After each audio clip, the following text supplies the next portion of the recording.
Saat lapangan pekerjaan formal semakin terbatas dan kebutuhan mendapatkan pekerjaan semakin tinggi, ada saja kelompok orang yang memanfaatkan kondisi ini untuk menipu.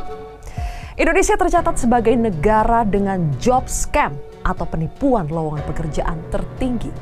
38% dari total penipuan di Asia Pasifik dan 62% dari seluruh penipuan lowongan kerja di Asia ada di Indonesia.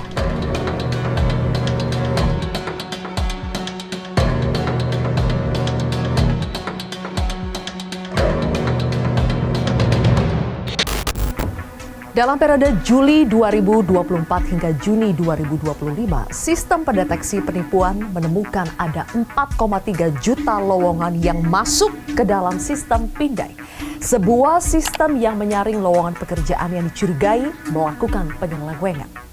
8%-nya perlu peninjauan manual, 3.600 perekrut tidak lolos verifikasi, 650 akun perekrut ditutup, dan hampir 2.800 iklan berisiko tinggi dihapus. Sindikat penipu berkedok lowongan kerja biasanya mengaku sebagai lembaga penempatan kerja swasta. Mereka menyebarkan lowongan pekerjaan atau loker di media sosial dan platform loker. Mereka bahkan membuat situs fiktif dan mencantumkan nama perusahaan bodong untuk meyakinkan pelamar. Para pencari kerja diperdaya dengan iming-iming gaji minimal upah minimum, beserta fasilitas mes karyawan, akses internet, hingga bonus.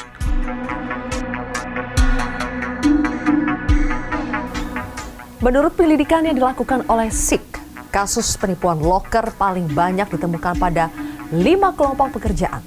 Administrasi dan pendukung kantor, manufaktur, transportasi dan logistik, retail dan produk konsumer, perdagangan dan jasa, perhotelan dan pariwisata. Mas Robi, kenapa sih Indonesia tuh jadi sasaran utama job scam di wilayah Asia dan juga Asia Pasifik? Satu, pengguna internet Indonesia yang cukup luas, sudah cukup merata sampai pelosok negeri. Kedua, literasi digital mereka kurang. Ketiga, memang mungkin lahan pekerjaan juga sangat kurang kan. Sehingga ini dijadikan lahan untuk para penipu untuk jadi bagian penipuan mereka. Yaitu lahan basah ya. Betul sekali. Sampai sebanyak itu job scam yang terjadi di Indonesia. Memang apakah susah mengenali modus-modus job scam itu? Nah, kenapa mereka yang banyak korban yang tetap kena? Ya karena memang mereka butuh satu gitu kan. Butuh satu, udah gitu menarik. Nah, salah satu cara penipuan itu adalah gimana mempaketkan penipuannya ini menjadi sebuah barang menarik bagi calon korbannya. Nah, bagi mereka adalah ini kerjanya ringan, gajinya tinggi. Terus dites dengan cara awal dan diberi komisi kecil di awal, mereka si korban tuh langsung mikir, oh legitimate ini, sah nih. Biasanya gitu dikasih kan. pemanis ya. Pemanis, saya pancingin komisi dulu. Okay. Begitu mau ditingkatkan, disuruh top up, suruh deposit. Nah, disitulah orang gelap mata. Atau misal juga diberikan gaji murah, gaji tinggi, pekerjaan rendah di luar negeri, menarik gitu kan. Nah, tapi untuk ini ada perlukan biaya-biaya bla bla bla ini yang akan dikembalikan nantinya segala macam. Orang ada gelap mata juga di situ. Kalau belakangan kan kita juga sering dengar Kamboja ya, Mas iya, Ruby ya. Betul. Betul. Selain job scam juga ada persoalan TPPO ya. TPPO, kemudian online, judi online dan segala macam, dan banyak juga yang sebetulnya orang-orang kita yang mereka melamar biasa dengan kualifikasi pekerjaan yang sebetulnya biasa saja, tapi tahu-tahu nyampe di Kamboja, dipekerjakan di Kamboja. Itu mereka tekniknya gimana? Menariknya si korban ini nggak hanya orang umum ya, tapi pekerjaan-pekerjaan yang umum, operator, administrasi biasa, tetapi juga orang-orang IT menariknya. Tapi satu paket nih. Nah, saya mau ceritain dua ini. Modusnya adalah mereka dapetin penawaran kerja terkesan resmi di awal. Dan bukan di Kamboja, biasanya di Thailand. Oh, nggak langsung bilang Kamboja ya? Kamboja. Nggak menariknya ini, utamanya di Thailand. Ataupun negara lain yang di dekat Kambojanya, Myanmar juga. Nah, setelah mereka sampai Thailand nih, dengan iming-iming segala macam, sama kayak kita nonton film di TPPO, itu begitu nyampe mereka yang dijemput, administrasi di kantor, untuk ini paspor kamu kami tahan ya untuk penjaminan kerja di perusahaan nanti gitu. Mereka ditahan tuh dan mikir itu adalah bisnis as usual. Tetapi yang terjadi adalah setelah itu paspor ditahan dan mereka dalam penguasaan si kelompok pelaku, mereka dipindahkan baru ke Kamboja. Mereka masuk ke Thailand atau negara lainnya kan legal. Ya. Begitu mereka dibawa ke Kamboja secara ilegal. Pastinya kan. Paspor juga ditahan. Paspor ditahan sama mereka lagi. Jadi mereka nggak ada data bahwa mereka pernah ke Kamboja. Sekarang teknologi makin canggih, Mas Ruby. Mereka modalnya juga makin banyak, pemainnya dari yang lokal sampai yang jaringan internasional ada. Pengawasan kita bagaimana? Cukup canggih juga nggak? Nggak ada masalah. Nggak ada? Nggak ada, tapi terbatas. Misalnya kayak di OJK terbatas untuk bidang finansial di sektor keuangan. Di Komdigi juga kita sama tahu cuma judi online atau pornografi. Nah, alias di BSSN kebetulan mereka tidak terlalu fokus lah untuk hal ini karena mereka lebih fokus untuk keamanan siber di instansi pemerintah ataupun industri. Nah, sehingga memang pertanyaan itu tadi saya jawab memang tidak ada, bisa dibilang tidak ada karena terlalu gampang masyarakat Indonesia ditipu dan mereka nggak tahu harus kemana, lapor gimana, dan penurunan itu nggak terjadi, selalu peningkatan penipuan baik jumlah korban maupun jumlah kerugiannya. Jadi yang kan. merasa jadi korban bagaimana? Harus bagaimana Mas Ruby? Udah terlanjur nih, terus baru kayak ketipu nih, harus kemana Mas Ruby? Kalau menurut saya solusinya jangan dibagi-bagi lagi. Ini pelaku cyber crime organization ini mereka aja enterprise gitu loh. Mereka aja besar.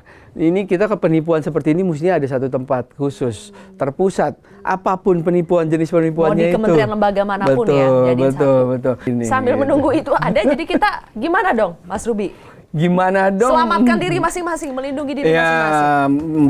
Mau nggak mau kita naikkan literasi digital, kita naikkan security awareness. Orang banyak nggak sadar bahwa security awareness itu bukan tugas orang IT aja, tapi untuk semua orang. Nah, balik lagi ke saat ini memang mau nggak mau individu sendiri yang harus menjaga diri mereka masing-masing. Ya, jadi jangan mudah tergiur dengan tawaran yang too good to be true tadi ya. Betul. Baik, kalau begitu jangan sampai kita niatnya mau mencari uang malahan harus keluar uang ya. Terima kasih Mas Ruby. Pola penipuan ini biasanya diawali dengan transfer komisi kecil untuk membangun kepercayaan korban. Pada tugas berikutnya, korban diminta menyetor deposit dana yang tentu tidak dapat dikembalikan. Salah satu hal yang penting dan sering luput dari perhatian pelamar kerja adalah mencari tahu profil perusahaan yang dituju. Sebelum memasukkan lamaran kerja, tidak ada salahnya memastikan kebenaran tentang perusahaan yang dituju. Hal-hal yang harus diwaspadai adalah tawaran gaji yang tidak masuk akal, penggunaan alamat email pribadi dan alamat kantor yang tidak jelas, serta modus perusahaan minta uang muka alias DP dengan alasan uang pelatihan. Menurut perhitungan Badan Pusat Statistik hingga November 2025, sekitar 7,4 juta orang di Indonesia membutuhkan pekerjaan. Lulusan sekolah menengah kejuruan adalah kelompok tertinggi yang belum memiliki pekerjaan. Persentasenya 8,63%. Lalu SMA 6,88%, pendidikan setingkat sarjana 5,39%, diploma 1, 2, dan 3 4,31%, SMP 3,8%, dan sekolah dasar 2,3%. Kebutuhan pekerjaan yang mendesak membuat orang gampang tergiur dengan iming-iming palsu. Siapa sebenarnya para penipu ini dan bagaimana solusi untuk melindungi para pencari kerja dari jerat job scam? Inilah kontroversi selengkapnya. Ku tertipu, blogger palsu. Bersama saya, Zilvia Iskandar.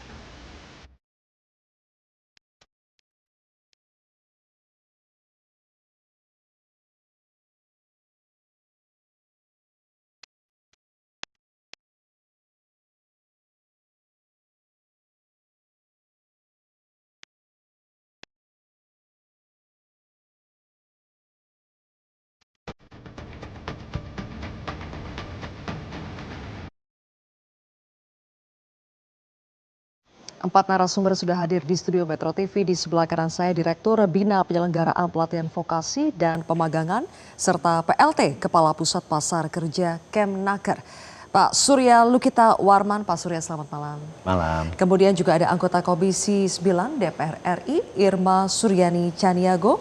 Uni Irma, selamat malam. Selamat malam juga. Berikutnya juga ada salah satu korban job scam yang langsung kami hadirkan di studio Metro TV, Benita Irisa. Selamat malam, Mbak Benita. Dan juga ada pengamat ketenaga kerjaan Bang Timbul Siregar. Bang Timbul, terima kasih sudah hadir di Metro TV. Saya langsung ke Mbak Benita. Mbak Benita, boleh diceritakan kepada kami secara singkat, apa modus penipuan job scam yang Mbak Benita alami? Oke, kalau di saya itu, saya bukan di platform yang kayak tempat penawaran kerja, tapi lebih bukan platform resmi? Bukan platform resmi, tapi bukan yang biasanya buat ngelamar kerja. Oke. Jadi Instagram. Dari Instagram? Dari Instagram karena saya biasanya cari kayak loker untuk freelance, kayak gitu, pekerja lepas atau side hustle. Akhirnya masuk ads-nya, iklan. Dalam bentuk iklan ya, Instagram? Betul, iklan Instagram yang videonya itu menawarkan kayak pekerjaan freelance atau side hustle, orang mau nambah penghasilan kayak gitu. Akhirnya saya klik, akhirnya didirect ke WhatsApp. Oke. Pakai WhatsApp. Dari WhatsApp itu diarahkan sama admin. Ketemu sama admin, saya tanya-tanya ini tuh apa, gimana caranya, dijelaskan. Akhirnya dikasih tahu tuh kalau misalkan kita top up 15.000 misalkan. Awalnya di awal itu kita top up 15.000. Nanti untuk pelatihan gitu, pelatihan untuk tugas, melaksanakan tugasnya itu seperti apa. Jadi disuruh bayar duluan tuh, ya, 15.000? Betul, iya. Oke. Sebagai pendaftaran, sebagai pendaftaran di awal. Akhirnya daftar, bayar 15.000, disuruh nanti caranya kayak gini ya, akhirnya dimasukin ke grup. Setelah dimasukin ke grup, di grup itu, dan diperkenalkan ke namanya mentor. Ada namanya mentornya, nomor gitu, disuruh ngechat ke situ. Dari situ di grup itu ada banyak orang isinya di grup itu. Ada yang nanya ini resmi nggak, terus tapi ada sebelumnya itu chatnya itu kayak ngirim bukti transfer, udah masuk nih, udah masuk, saya udah transfer ya kayak gitu-gitu. Terus ada dari adminnya itu ngirim list tugas. Oke. Apa itu tugasnya? Tugasnya itu jadi kita bisa milih dari yang kita mau top up 150.000 atau top up 200, top up 500, 2 juta, sekian kayak gitu. Dan itu diupdate setiap 30 menit sekali. Jadi gitu. Tugasnya ganti-ganti terus itu? Tugasnya akan tetap sama nanti. Tugasnya itu nanti kalau misalkan kita pilih yang 150.000, kita akan dikasih, kita harus confirm ke mentornya. Ke mentor ini, kita pilih nih tugas yang 150.000. Akhirnya dari situ nanti dikirim link Shopee ataupun apapun gitu. Link Shopee sih, kemarin aku link Shopee. Kita disuruh pencet linknya, terus habis itu disuruh tunggu di Shopee itu. Nah ini tuh kenapa waktu itu saya nggak, ya pasti harusnya mengindikasi, cuman sedikit percaya karena directnya itu langsung ke Shopee aplikasi gitu, bukan lewat website. Bukan, kalau saya kan pakai aplikasi jadi di Safari gitu kan, biasanya kalau linknya nggak resmi, larinya ke Safari gitu kan. Nah ini tuh dia langsung lari ke Shopee-nya gitu, ke aplikasinya. Kerjaannya apa berarti? Itu dong. Cuma untuk ke link tersebut, lalu apa yang dilakukan? Standby aja. Standby untuk ngapain? Diem aja. Nggak ngapa-ngapain. Itu kamu udah mulai curiga belum di situ? Diem aja nggak ngapa-ngapain, udah curiga belum di situ? Sebenarnya curiga. Sebenarnya curiga. Di situ curiga, tapi mudah kan. Dari 150.000 itu saya cuma standby 3 menit, 5 menit di link produknya itu. Terus nanti nambah 20% gitu. Nambah 20% tahunya dari mana? Kamu bisa lihat? Di tugas itu ada. Jadi di list tugas itu 150 tambah 20% jadinya berapa. Jadi kalau ngambil, kita top up 150.000, nanti kita ditransfernya sekian. Kamu udah sempat dapat transferan? Sempat. Dapat berapa? Nah kalau itu sebenarnya lupa detailnya dari 150.000 itu jadi berapa gitu. Tapi itu dia udah masuk, udah masuk. Jadi dibuatkan akun di websitenya. Jadi mereka punya website sendiri untuk kayak istilahnya dompetnya lah, istilahnya di situ dompetnya. Jadi ketika saya top up 150.000 muncul tuh di saldo saya 150.000. Itu beneran ditransfer ya? Benar. Oke. Saya beneran transfer. Aha. Kamu yang transfer ke dia 150.000. Iya, betul. Yang ditransfer balik ke kamu? Betul. Dapat ya? Dapat. Oke, total dapat berapa dari dia? Kayaknya dapat 300-400 lah. Sementara uang yang sudah kamu keluarkan? 19 jutaan kayaknya. 19 jutaan? Iya. Itu yang Mbak Benita keluarkan? Iya. Jadi bertahap Bertahap? gitu. Jadi 150.000, selesai tugas dapat keuntungan. Terus saya pilih lagi karena gampang kan. Saya pilih lagi yang berapa ratus ribu gitu. Selesai tugas ditransfer lagi. Oke. Udah selesai. Cepet ya itu transfernya Cepet. ya? Nggak Cepet. ada mandek ya? Enggak. Lancar-lancar aja? Lancar-lancar Oke. aja sampai 2 kali. Itu yang kedua atau yang ketiga kali gitu. Saya ngelakuin itu sampai akhirnya oh bisa nih gitu kan. Ya akhirnya coba langsung yang tinggi. Tinggi itu berapa? 2,5. 2,5 juta? 2,5 juta. Oke. Ketika 2,5 juta ini si mentor ini bilang kalau untuk 2,5 ini karena banyak banget minatnya, jadinya saya dipindahkan ke grup yang lain kayak gitu. Nah di grup yang lain ini bisa dikali 3. Maksudnya gitu. kali 3? Keuntungannya. Keuntungannya 3 kali lipat? 3 kali lipat tanpa dia jelaskan kalau saya harus top up nambah kali 2 berarti gitu. Karena ya awalnya kan 2,5. Terus saya ya udah iyain kan karena nggak bisa ditarik Oke. dananya. Jadi saya ikut di grup yang baru, saya disuruh keluar dari grup yang lama. Baik. Terus habis itu dikasih tahu kalau ini tugas 3 kali tembak bahasanya. 3 kali tembak, oke. Iya, kayak Terus gitu. intinya di poin mana Mbak Benita ngerasa ini penipuan dan akhirnya berhenti? Sebenarnya dari 2,5 ini sudah udah ngerasa penipuan. Tapi karena kepala nanggung, karena terpaksa. Oke. Kalau nggak ngelakuin 3 kali, nggak top up lagi, uangnya nggak bisa ditarik. Oh. Gitu. Jadi belum sempat narik sama sekali sebelumnya? Udah nyoba narik, tapi di aplikasinya, di website itu udah 0 saldonya karena udah saya tarik kan. Tapi nggak ditransfer ke saya. Balik lagi ke website ini, dompet ini 2,5. Jadi total kerugian yang Mbak Benita alami berapa? Ya, 19 juta itu. Ya. Oke. Kenapa ini bisa terjadi dan kalau dari data yang sudah kami paparkan tadi pemirsa bahwa Indonesia itu menjadi sasaran empuk bagi para pelaku penipu job scam. Apa sebetulnya yang bisa kita lakukan untuk mencegah job scam terus terjadi di Indonesia? Kami akan membahasnya sesaat lagi.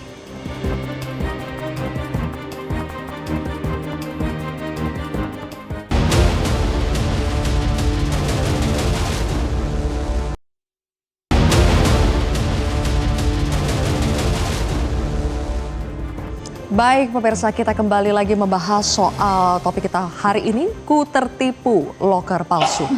Pak Surya, apa yang membuat Indonesia menjadi target atau sasaran empuk job scam? Aduh, ya tadi di awal kan udah dikasih tahu ya.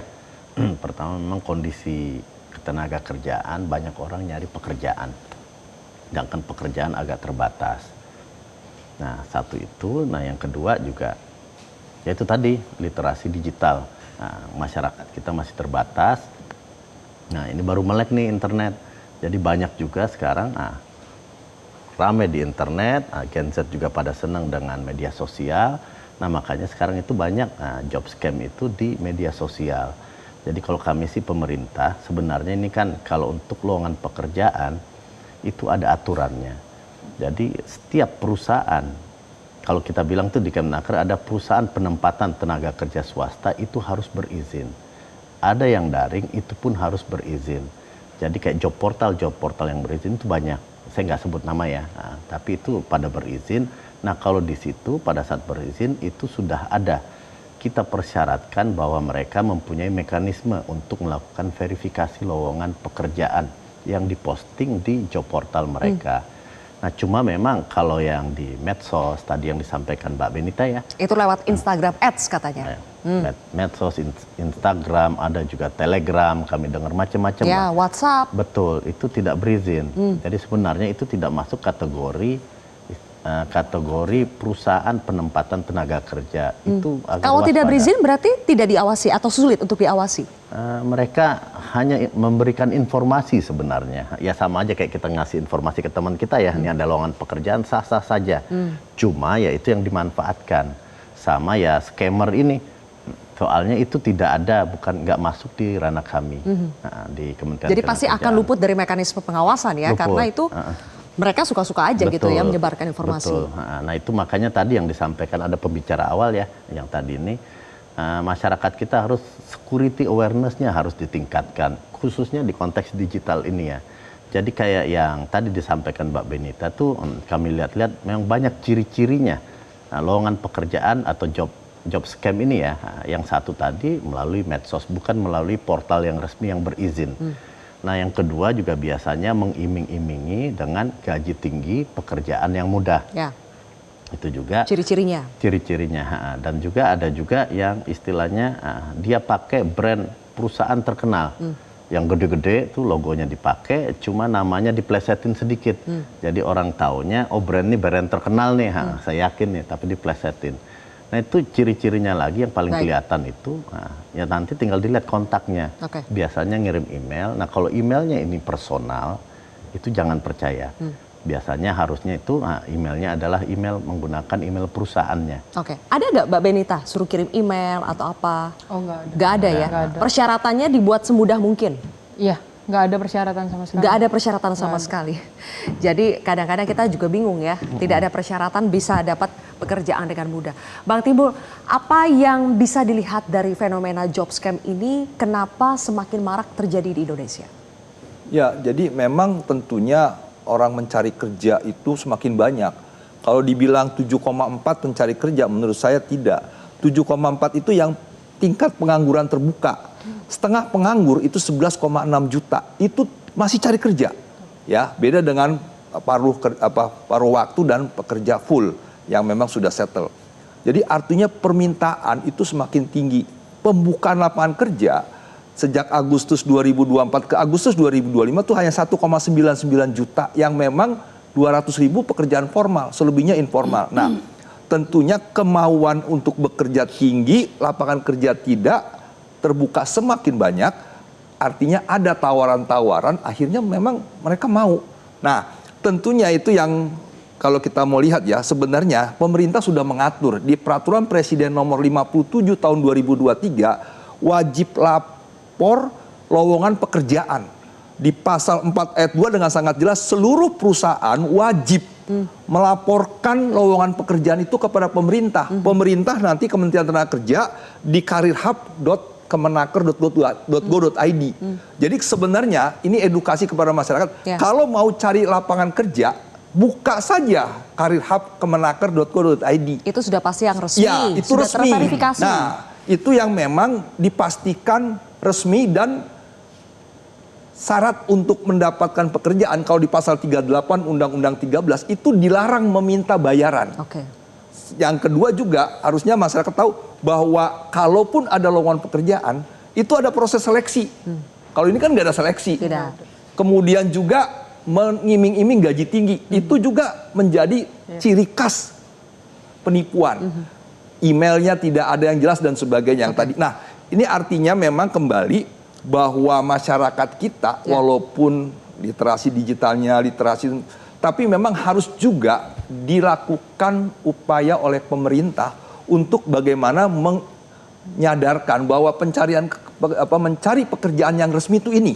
Ya, yang saya amati memang belum banyak juga kampanye yang dilakukan oleh pemerintah untuk mengatakan cari kerjanya di sini ya.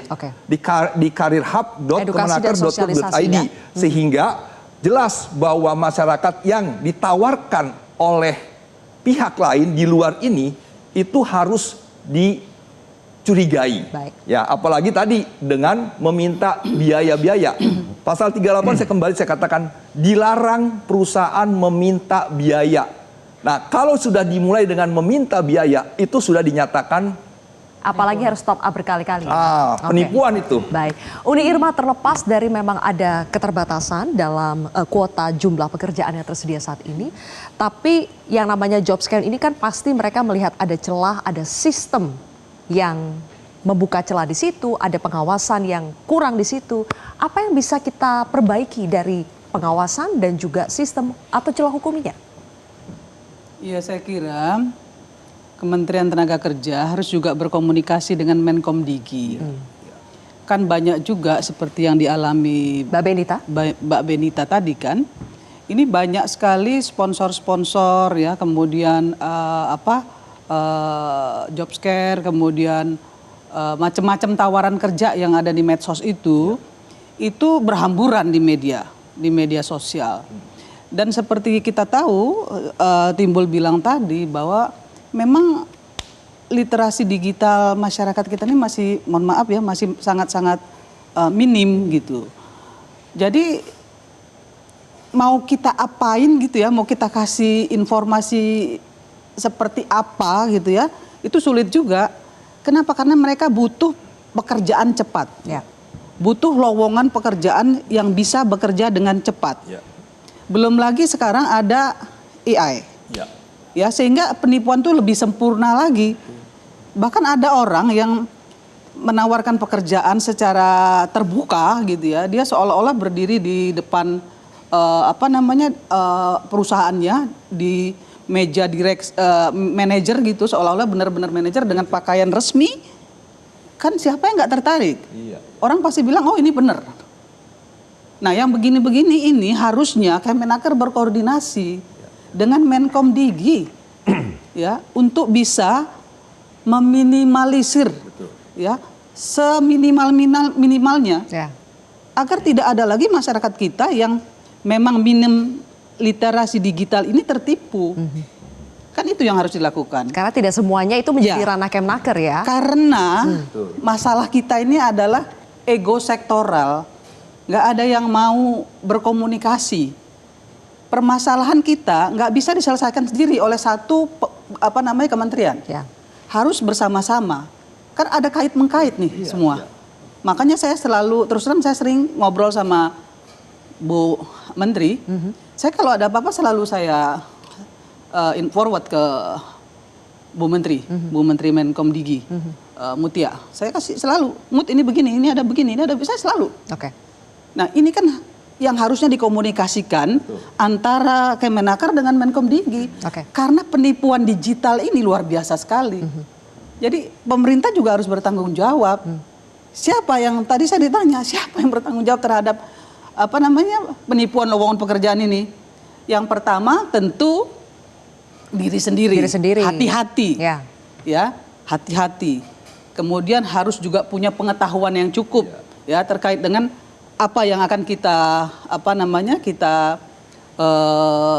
capai, yang kita cari. Yang kedua,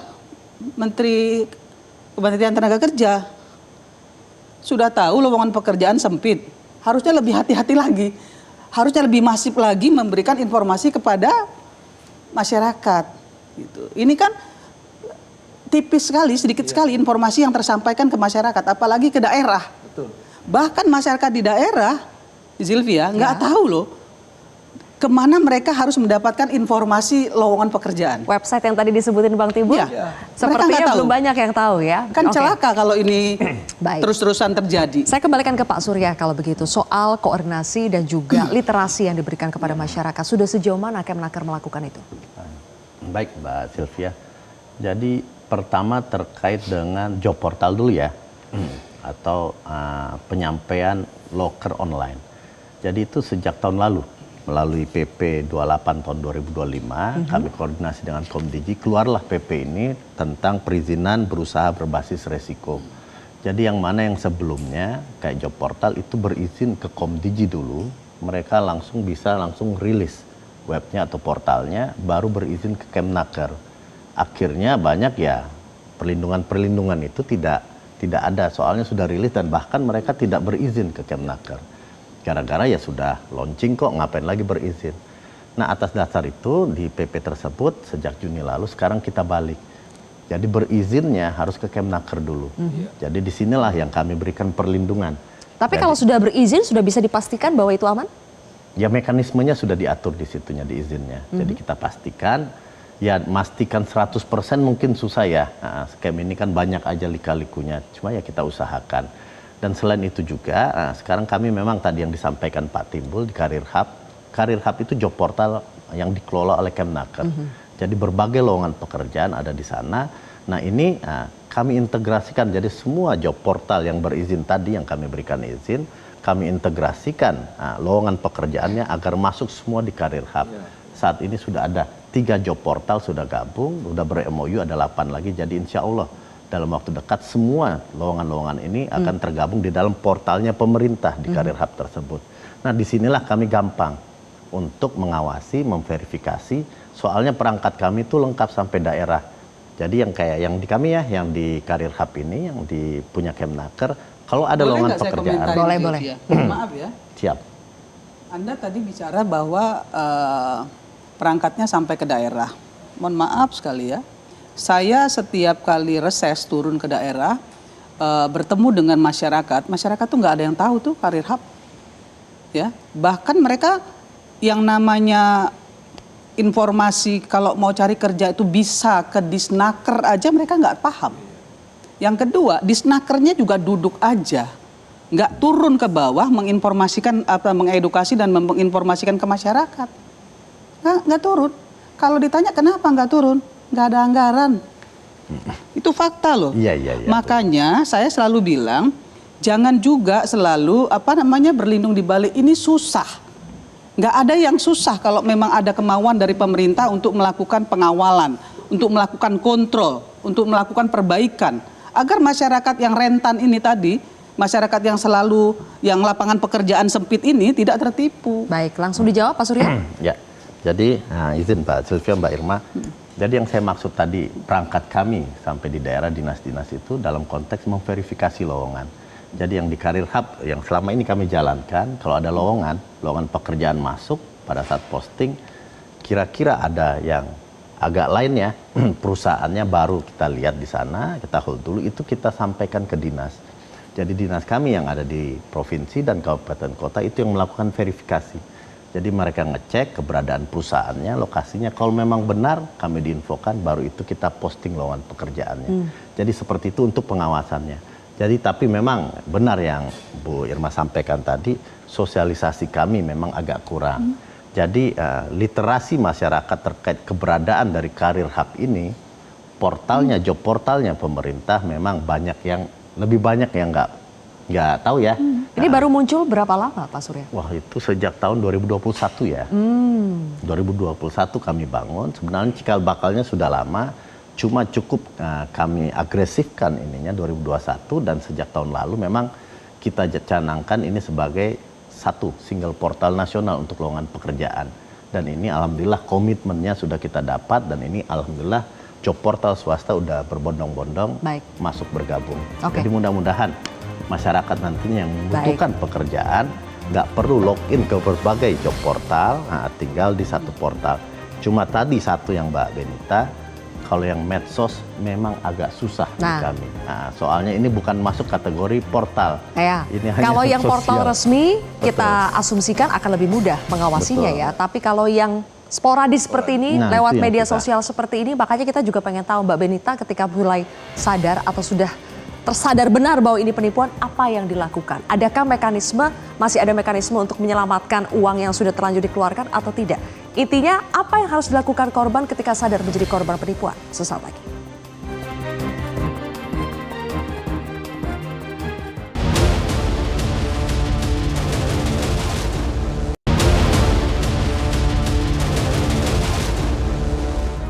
Apa yang harus dilakukan korban penipuan job scam? Kita ingin tahu cerita Mbak Benita, adakah upaya-upaya yang Mbak Benita lakukan untuk bisa mendapatkan uangnya kembali? Waktu itu berusaha untuk narik dari websitenya, jadi narik dari yang biasa kita top up itu masuk ke situ dari walletnya lah, tanpa instruksi. Ketika ditarik nggak masuk ke rekening tapi kembali lagi ke walletnya itu tadi. Dan itu akhirnya mau nggak mau harus top up lagi karena itu yang diancam gitu kan. Sebenarnya ada yang unsur pengancaman jatuhnya karena kalau memang ini nggak bakal bisa balik kalau selama nggak menyelesaikan tugasnya kayak gitu. Percuma saya udah ngemis-ngemis juga maksudnya kayak di grup itu, di grup WhatsApp. Di grup juga, di personal ke mentornya iya gitu. Jadi kayak nggak ada uang, saya udah nggak ada uang, tabungan udah habis kayak gitu kan. Tapi percuma ngeluh, dia bilang gitu, percuma ngeluh, selesaikan tugasnya, dia bilang gitu. Itu bukan chatbot ya? Itu beneran orang yang membalas kamu? Nah, harusnya sih orang ya, karena interaksi terus gitu. Maksudnya meskipun ada template, iya, tapi ada beberapa interaksi yang terlihat kalau ini tuh manusia yang. Oke. yang Coba melapor kemana? Ke Instagram kah? Ke polisi kah? karena itu PT-nya resmi, yang dipakai namanya, itu akhirnya saya nge-DM PT-nya. Oh ya? Terus? Nge-DM untuk, yaitu nama perusahaannya lah. Tapi nggak direspon DM-nya. Terus akhirnya saya melapor ke OJK Satgas 123, berapa gitu lah. Pokoknya Satgas OJK gitu. Di website dan di email. Nah itu berapa kali saya mengajukan laporan itu banyak banget ditolak ya di websitenya. Ditolak, laporan Anda ditolak, laporan Anda ditolak. Keterangannya apa? Kadang itu NIK-nya nggak jelas gitu kan. Kadang tidak ditemukan transaksi kayak gitu. Atau kayak formatnya salah kayak gitu-gitu ditolaknya. Terus saya coba email, saya kan cari tahu juga kan cara nyelesainnya gimana nih gitu kan, OJK, karena keuangan jadi mikirnya OJK gitu juga kan. Jadi nge-email ke Satgas OJK itu ditolak juga sama OJK karena filenya kebesaran. Oke, jadi berapa kali ditolak? Banyak ya. Oke, sampai akhirnya 1 tahun berlalu nyerah? Iya, di bulan ke-6 udah nyerah. Oke. Jadi Bang Timbul, apa yang dialami Benita saya yakin pasti banyak dialami oleh masyarakat yang akhirnya capek sendiri. Sudah mencoba mengadu kemana-mana, ibaratnya sudah jatuh tertimpa tangga pulang, nggak ada yang selamatin, ya udah akhirnya pasrah. Apa sih yang harus dilakukan korban-korban penipuan job scan? Masih ada tidak sebetulnya upaya untuk bisa mengembalikan uang mereka? Ya, harus diupayakan memang. Sudah lapor polisi cyber nggak? Ada 12 jenis penipuan cyber itu. Salah satunya penipuan online. Nah itu kan menjadi kewenangannya polisi cyber untuk menginvestigasi. Nah itu yang memang juga tadi betul kata Mbak Irma, harus ada koordinasi nih, Kemenaker lah, Komdigi lah, sampai ke aparat penegak hukum. Dan ya artinya itulah yang harus diupayakan sehingga benar-benar bahwa ini bisa dicari tahu dan ada pelakunya itu yang bisa dipidana ya, 378 dan sebagainya, penipuan. Nah yang memang tentunya semakin ya ke depan tuh memang semakin canggih. Tapi jangan juga aparat kita kalah langkah kan gitu. Nah jadi kalau menurut saya ya tentunya tadi OJK kalaupun nggak direspon ya harusnya merespon juga ya dan sebagainya. Seluruh pihak yang memiliki kewenangan harus berkoordinasi untuk bisa mencari akar persoalan siapa pelakunya dan sebagainya. Kalau menurut saya coba aja ke polisi cyber dulu ya. Dan tentunya ini yang tadi Kemenaker juga harus proaktif ya untuk bisa mengkoordinasikan ya supaya ini bisa diantisipasi ataupun kalaupun ada pertengahan misalnya Mbak ketika dalam proses masukin lagi Mbak sudah lapor sehingga ini proses tapi sudah masuk investigasi dari polisi. Jadi lagi transaksi dia sudah masuk. Nah itu yang memang bisa juga untuk memastikan uang yang sudah keluar itu bisa ya kalau memang dalam proses. Tapi kalau sudah terjadi selesai dan sebagainya, ya udah hilang gitu aja. Nah itu juga kan harus menjadi literasi kita ya. Panjang ini literasinya ya. Ya bahwa memang pelibatan penegak hukum itu juga harus lebih diutamakan juga ya, apalagi seperti ini. Nah sudah kejadian, akhirnya masyarakat pun masih dihadapkan dengan sulitnya untuk mengadu kemana, melapor kemana, dan belum lagi proses nanti persyaratannya ribet, ditolak berkali-kali. Bisa tidak sih Uni, oke lah ada yang ketipu, tapi untuk jalur pengaduannya, penegakan hukumnya tuh dipermudah gitu. Ternyata itu pun sulit. Bagaimana Uni? Ya seperti Timbul bilang tadi bahwa kan ada polisi cyber. Tapi memang untuk bisa melaporkan ke sana dan ditindaklanjutinya itu masyarakat seringkali tidak mendapatkan respon yang cepat, respon yang positif. Maka saya berharap sekali dengan adanya reformasi Polri ini Sehingga tugas-tugas kepolisian yang terkait dengan hal-hal seperti ini menjadi pamong rakyat ya, menjadi pengawal rakyat itu bisa betul-betul dilaksanakan. Selain itu, tadi seperti Timbul bilang juga bahwa Kemenaker juga harusnya berkomunikasi juga dengan polisi cyber. Udah tahu nih banyak banget nih penipuan-penipuan. Jadi yang harus menjadi leading sektornya adalah Oh iya, Kemenaker. Kemenaker, semua adanya di Kemenaker kalau terkait dengan pekerjaan, lowongan pekerjaan. Meskipun tidak resmi. Meskipun tidak resmi. Tugas Kemenaker berkoordinasi dengan pihak kepolisian, berkoordinasi dengan Menkomdigi untuk memberantas ini. Iya. Ini kan dunia maya yang bisa melakukan pemberantasan hanya polisi cyber, tapi koordinasinya harus jelas. Nah, bagi masyarakat yang menjadi korban, lapor dong kepada Kemenaker juga. Lapor kepada Kemenaker nanti juga harus kalau menurut saya harus berkoordinasi dengan pihak kepolisian dan Belum coba Mbak Menkomdigi Benita juga. lapor ke Kemenaker? Belum, karena nggak tahu. Oke, Polisi cyber juga persoalan nggak literasi, persoalan literasi malam ini lagi. ya kita bisa menginformasikan ke publik ada korban, kemudian ada Kemenaker yang bisa dimintai pengawalan ya. Mudah-mudahan dengan adanya acara kita malam ini, masyarakat teredukasi. Dan kamu saya harap Adinda, anakku, bikin TikTok ya bahwa kamu adalah korban dan jangan sampai lagi ada korban-korban lainnya. Banyak ya penipuan-penipuan di media sosial yang harus dihindari oleh masyarakat. Saya korbannya. Itu akan baik sekali untuk mengedukasi masyarakat. Saya kira itu penting ya, menjadi tanggung jawab moral Ananda untuk menginformasikan kepada masyarakat. Oke, nanti kita minta bagi tips ya, karena ternyata yang menjadi korban itu bukan hanya mereka yang kita lihat dari mungkin latar belakangnya tidak tahu persoalan teknologi, tapi ada juga orang-orang yang sebetulnya paham teknologi, paham soal digital marketing, tapi tetap bisa juga kena menjadi korban penipuan. Dan permainan ini bukan hanya melibatkan para pemain lokal, tetapi juga penjahatnya sampai ada jaringan internasional. Mencegahnya seperti apa solusinya sesaat lagi pemirsa.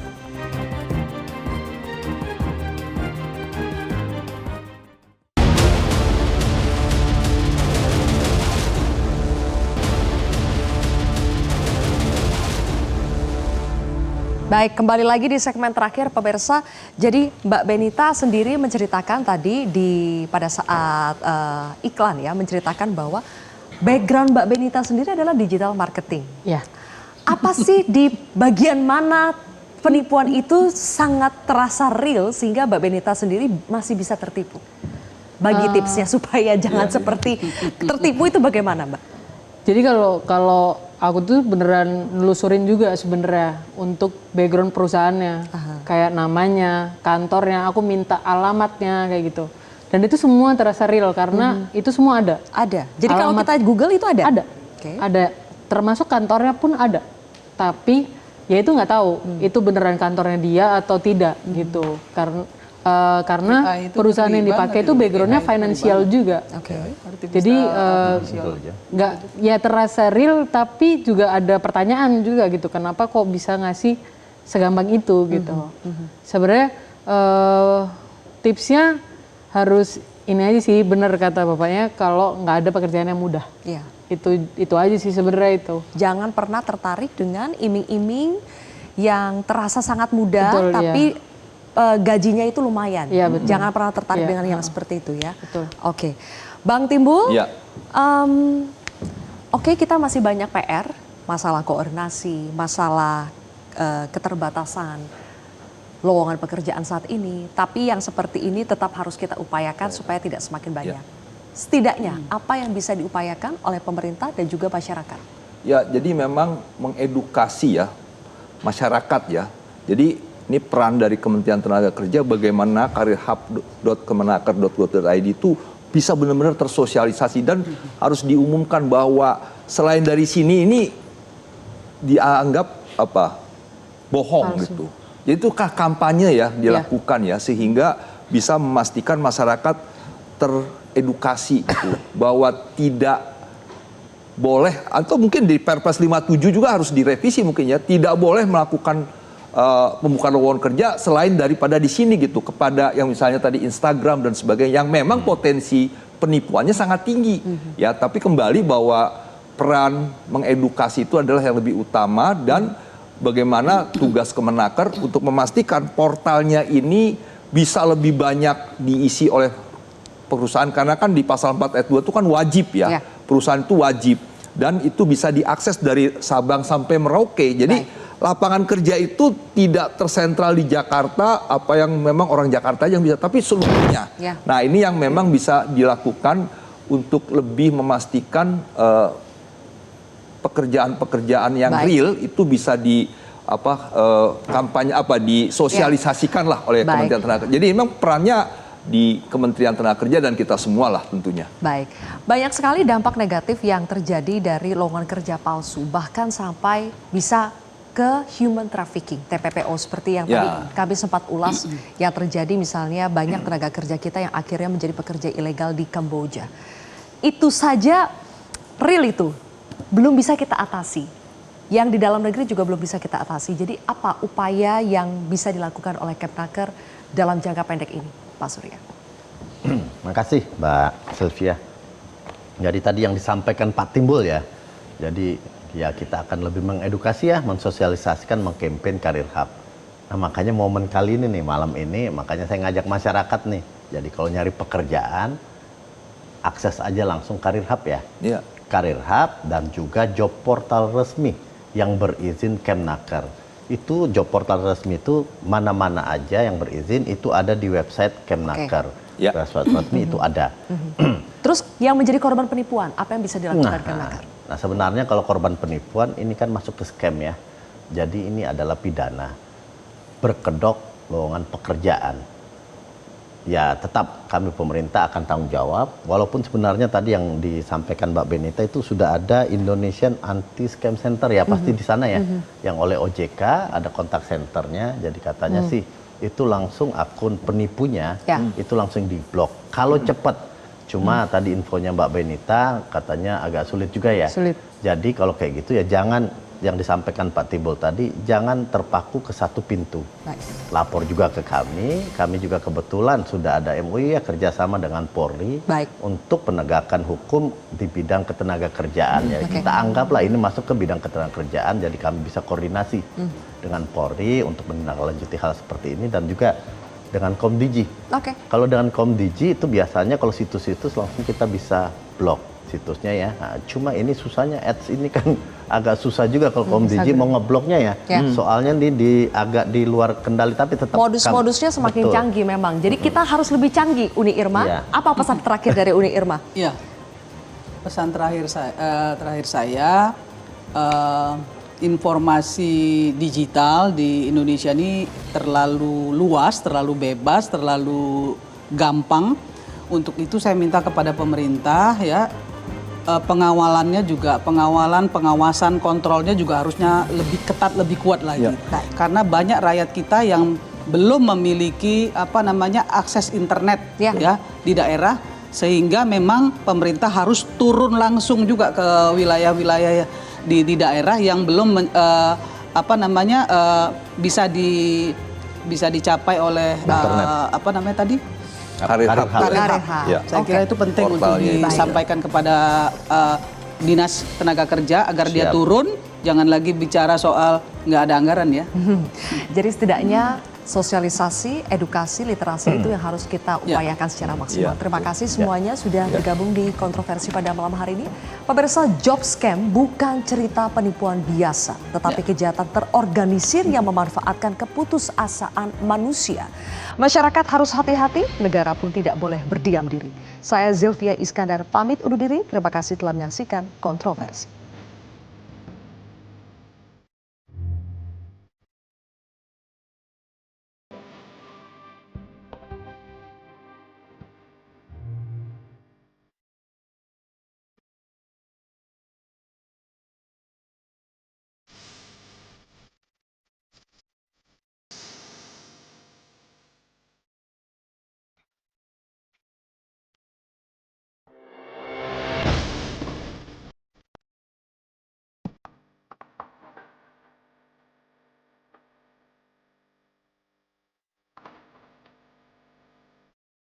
Metro TV.